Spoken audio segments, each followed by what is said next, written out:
Giants drops it, right?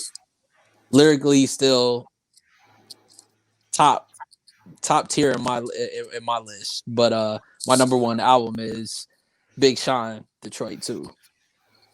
And you talk about the number of songs and the fact that you can fully connect with content the whole way through, bruh. And whether it's song titles that just kind of worked out for now, the stuff that he was talking about dealing with like mental health and himself.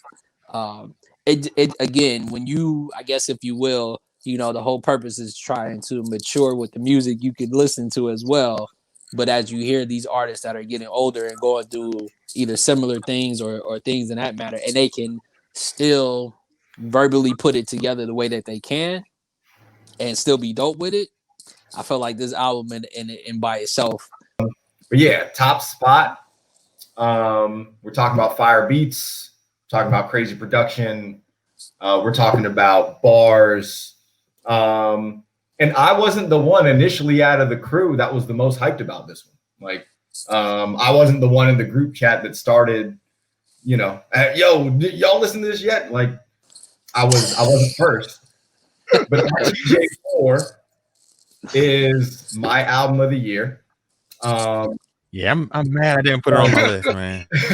Like, when we're from the first track, when Yankee and the Brave Part 4 comes on, or episode 4 comes on, it's just attack like the entire time. And you guys know I love that. I love the production on the album. I love just the bars the entire time.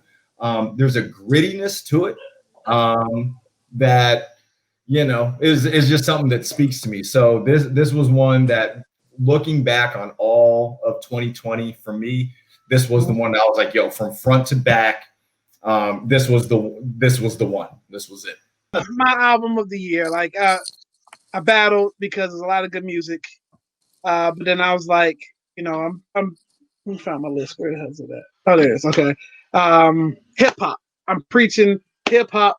Like, it's almost like comfort food. Like, in a rough year, like, you need comfort food. You need lyricists.